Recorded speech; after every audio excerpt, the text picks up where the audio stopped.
En el día de hoy vamos a empezar una nueva serie. Ya hicimos Romano, hicimos Gálatas y vamos a empezar ahora con el Evangelio según San Juan. Y antes de empezar con la prédica expositiva, lo que voy a hacer primero voy a dar una introducción, podríamos decir, al Evangelio de Juan o según San Juan. Y eso es lo que voy a hacer para que veamos un poco de qué trata este Evangelio. ¿M? Y qué propósito tenía Juan al escribir el Evangelio. Se cree más o menos la fecha que se fue escrita fue cerca del año 90 después de Cristo, así dice la traducción que fue escrito a eso, que fue escrita por Juan, aunque no aparece ahí como Juan, sino dice el discípulo amado, pero se creen porque Jacobo o el hermano de Juan, Jacobo, murió un tiempo antes. Entonces creemos que es Juan, porque no dice él que es Juan, ahí, sino el discípulo amado, pero se cree así. Eh, Hay una diferencia, vamos a decir, entre los evangelios sinópticos. Si no entienden, los evangelios sinópticos son Mateo, Marcos y Lucas. Ahora Juan se caracteriza por ser diferente. O sea, estos evangelios ya estaban circulando, creemos que más o menos como unos 20 años antes que se escribiera este evangelio, ya estaban rondando. O sea, estos evangelios de Dante. Entonces, Juan dice de que a él no le interesaba mucho repetir o hablar de muchas de esas cosas que ya se habían escrito. Entonces él empezó a escribir, omite varias cosas. Como ustedes si han leído el Evangelio de Juan van a ver que no está, vamos a decir, la genealogía de Cristo, no está... pasa muchas cosas en la institución de la cena del Señor, el bautismo del Señor, pasa muchas cosas que ya están. Ahora el propósito, o sea, vamos a ver un poquito del propósito. ¿Qué propósito tiene? O sea, Juan, o sea, en este evangelio. O sea, bueno, el tema del evangelio, o sea, primero, o sea, el propósito del evangelio, bueno, es alentar la fe en Jesucristo. Ustedes si ven en Juan 20, versículo 21, van a ver, o sea, por qué fue escrito, o sea, el evangelio. Yo voy a tratar de leerlo para que veamos. Acuérdense que esto es una introducción nada más. Después yo voy a empezar con el sermón. Entonces, en Juan, capítulo número 20, versículo 30 y... Vamos a empezar por el 30 al 31. A ver. Sí, el propósito del libro. Jesús hizo muchas otras señales en presencia de sus discípulos, las cuales no estaban escritas en este libro, pero estas se han escrito para que ustedes crean que Jesús es el Cristo, el Hijo de Dios, y para que al creer tengan vida en su nombre. Juan capítulo 20, versículo 30 y versículo 31. Ahí vemos el propósito. Tenía un propósito. ¿Cuál era? Es que creamos y aquellos que continúan. Alentar la fe también en nosotros, en seguir creyendo en Jesucristo y que es el Hijo de Dios. Hay un tema, o sea, que toca Juan y desarrolla en el Evangelio, que vamos a ver que es la deidad de Jesucristo, de Salvador. Mostrar que Jesucristo es 100% hombre, 100% Dios. Lo que vamos a ver, hay un tema eso, y él lo va a desarrollar con amplitud también a lo largo de todo su Evangelio. Tenemos que ver que este evangelio es diferente, ya lo dijimos, a los otros evangelios sinóticos. Ustedes, si lo vieron o lo leyeron, entonces ya estaba diciendo que no aparece la tentación, la transfiguración. Nos muestra así un ministerio, no aparecen las parábolas. Vemos la relación del Salvador con personas, como la Nicodemo, con la mujer samaritana, una relación personal de Cristo ahí, que no aparece en otros lados. Vamos a ver, Juan desarrolla mucho la deidad de Cristo acá. Van a ver que aparecen el yo soy o ego y mí, ahí yo soy el pan de vida, o sea, mostrando la deidad de Cristo. y por palabra de Cristo mismo, aludiendo a que Él es Dios mismo. Yo soy, dice Él, yo soy el pan de vida, yo soy la luz del mundo.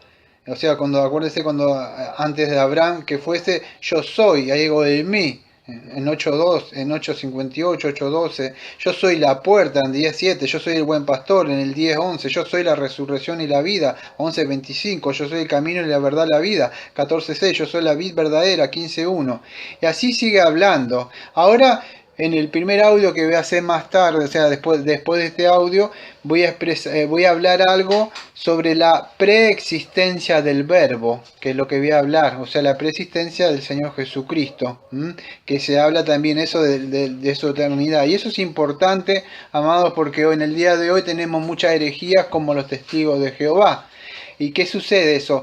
Eso, ustedes nos han estudiado un poquito de historia de la iglesia, existía lo que era el arrianismo hace mucho tiempo que fue combatido. Eso lo voy a tocar un poquitito también ahora. Entonces es importante esto porque muchos creían en Jesucristo en esa época, pero a uno no le atribuían la existencia, vamos a decir, eterna, sino una existencia solamente meramente temporal, podríamos decir, a la persona del Señor Jesucristo. ¿Por qué es esto importante? Y dirá, amado, porque hoy se predica mucho Jesús. Entonces es importante que nuestra fe sea afirmada en el verdadero Señor Jesucristo. Y eso es importante de entender, que lo que vamos a ver, la gloria del Señor Jesucristo en su etapa, o sea, de la eternidad. Vamos a ver entonces después el Dios encarnado, o sea, cuando se encarna más adelante, lo vamos a ver en los estudios. Esto es una introducción. Cómo Cristo tuvo que venir. Yo voy a mostrar después más adelante la historia de la iglesia, por qué Dios se tuvo que encarnar, por qué se tuvo que hacer carne, por qué tuvo que hacer eso. Los milagros, vamos a ver más adelante, ¿por qué eran los milagros? Hoy se hacen muchos milagros, amada, campaña y todas esas cosas. Venía acá, ¿por qué nosotros nos hemos querido? ¿Por qué no está el fuego del Espíritu Santo? No hay el gozo, no hay milagros. Dicen así, ¿no? Pero ¿qué sucede? ¿Por qué? Porque Cristo hacía milagros. ¿Pero por qué los milagros? Porque los milagros, vamos a ver que tenían un propósito. Eran como las cartas credenciales de Cristo para mostrar que era el Mesías prometido que iba a venir. Y eso tenía un propósito de mostrar al Señor Jesucristo. Entonces es importante, vamos a decir, el Evangelio de según San Juan. Tiene muchas cosas que no me da tiempo de mostrar. Una de las cosas también que creemos que puede ser que el Evangelio de San Juan fue para refutar los errores de Cerintos. Bueno, ¿Cerinto quién era? Cerinto era un hombre, o uno podríamos decir, uno de los primeros hombres que atacó la doctrina de la divinidad de nuestro amado Señor Jesucristo. Fue un hereje. Ahora hay que entender esto, de lo que hablaba él, porque ellos, bueno, confundían a Cristo con el pensamiento. Acuérdense que en esa época, en la época helenística o griega, confundían el verbo con, vamos a decir, con la razón o con la lógica. Y bueno, el verbo era, ellos decían de que lo confundían, o vamos a decir, en su herejía que tenía Cerinto, que estuvieron combatiendo ellos, vamos a decir, estos inicios que empezaron a nacer. Después se disparó un poco más, creo que unos siglos después. Pero ellos declaraban que el verbo no era Dios, o sea que el Señor Jesucristo no era Dios. Ahora, ¿de dónde se agarraban ellos? Bueno, de las escrituras. Como el día de hoy vemos muchas iglesias que tienen la Biblia, pero hacen una mala exegesis del texto, una mala hermenéutica, y ponen cosas que no son o malinterpretan. Bueno, Cerinto era algo de eso. Él decía que el Señor, o sea, el Señor, nuestro Dios, el Señor uno es, aludiendo al Shema de Deuteronomio 6.4. Acuérdense que él citaba la escritura, no tendrás dioses ajenos delante de mí. Entonces, ¿qué pasa? Con esos textos, nombrándolos, decía de que Jesucristo no es Dios.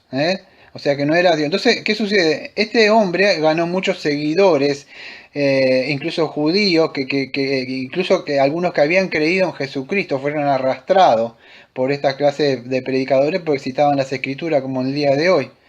Y atacaba, vamos a decir, la divinidad, o sea, lo que hacía Cerinto, atacaba la divinidad. Se cree que Juan escribió esta epístola, por ustedes ven, por eso mostrando de entrada quién es el verbo, porque tenía este personaje que estaba atacando la divinidad de Cristo, y bueno, puede ser que uno de esos, de su propósito, aparte de edificar nuestra fe, el fundamento en Jesucristo, fue hacer una apología, podríamos decir, contra este personaje Cerinto que atacaba la divinidad de Cristo. Eh, Estas cosas a veces son buenas, digo yo, ¿por qué? Porque a veces cuando atacan, o por lo menos a mí veo algo, a mí me incentiva a estudiar más, a crecer más en ese sentido. Bueno, gracias a eso nosotros tenemos el Evangelio de Juan, donde se muestra la divinidad de Cristo, ¿no? Que el Señor Jesucristo es Dios, nuestro Señor, nuestro Salvador, 100% Dios, 100% hombre. Entonces, se cree que era por eso. Este hereje enseñaba, vamos a decir, que Jesús no era más que un hombre, o sea que había venido de José y de María, o sea, por una generación natural, pero solamente era una persona justa, una persona sabia, un buen maestro, pero no era Dios. Entonces, si no es Dios, Señor Jesucristo, amados, vayan, coman y beban y sigan con sus vidas porque estamos perdidos nosotros. Porque más adelante vamos a ver por qué Jesucristo, que no me acuerdo, en la historia, no me acuerdo, después me voy a fijar, pero creo que se llamaba, decían homoousios. ¿Por qué se tuvo que encarnar Dios? ¿Por qué? Porque el hombre fue. Tenía que ser 100% Dios y 100% hombre, el hombre tenía que ser, y Dios mismo solamente podía cumplir eso. Ahora, entonces vamos a ver, este Cerinto atacaba diciendo que en el bautismo había descendido sobre él el Espíritu Santo en forma de paloma. Eso es lo que decía Cerinto, pero que lo había abandonado cuando estaba por sufrir, el Espíritu de Dios se fue. Tenía una mala idea, vamos a decir, una herejía de lo que es Cristo. Esto lo que vamos a ver es un poco de cristología, la materia de cristología, todo, o sea, para poder entender quién es Cristo. Bueno, Ireneo, o sea, escribió algo contra las herejías, refutando todas las herejías, y entre ellas aparecía Cerinto, este enemigo de la verdad. No sé si han escuchado una vez una historia de que yo conté hace mucho, pero la había contado Ireneo en unos escritos que había oído a Policarpo, que venía eran discípulos de Juan, o sea que venían de ahí, eh, que el discípulo amado, dice así, yendo un día a tomar un baño en Efeso, y viendo que Cerinto estaba adentro, salió de los baños precipitadamente sin bañarse y exclamando, huyamos, no sea que los baños derrumben, porque Cerinto, el enemigo de la verdad, está adentro. Esto está tomado del libro Contra las herejías, capítulo 3. Entonces vemos que Juan se tomaba en serio la palabra de Dios. Y es importante detener porque vivimos en una época, amado, de relativismo, podríamos decir, donde no, cree en Jesús nada más y las doctrinas de Jesús no pasa nada. Hay que ser comprensivo con el hermano. Si vos creíste en Jesús, sí, eso no te afecta a tu salvación, ¿eh? Son doctrinas secundarias y primarias. Y muchos, yo sé que me voy a crear muchos enemigos al decir esto, porque hay muchos pastores, vamos a decir, de la línea sana, que creen eso. Pero no es así. Si ustedes ven en las otras epístolas de Juan, por lo menos en capítulo Juan, en Juan, no, San Juan, segunda de San Juan, sí, segunda de San Juan, creo que es el versículo número 9 y 10, dice así.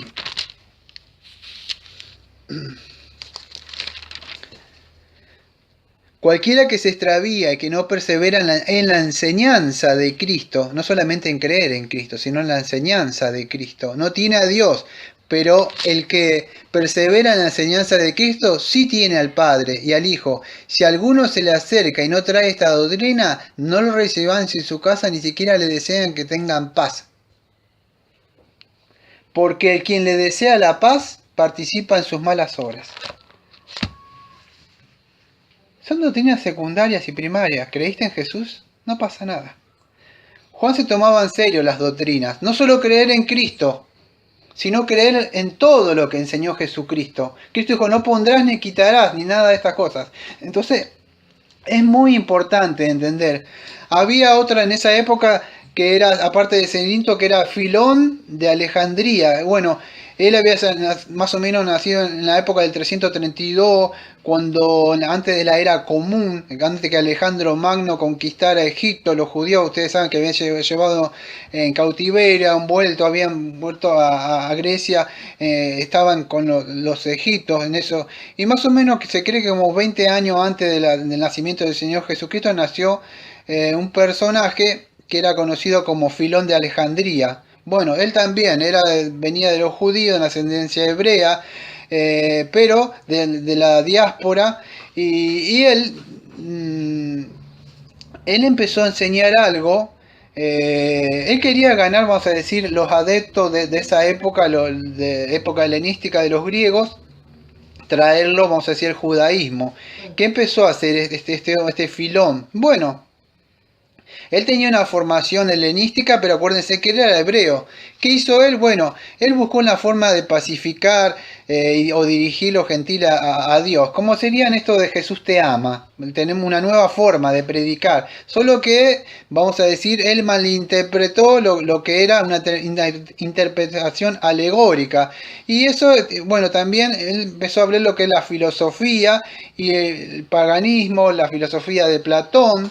Y todo esto está relacionado con el Evangelio de Juan, porque Juan combatía esto.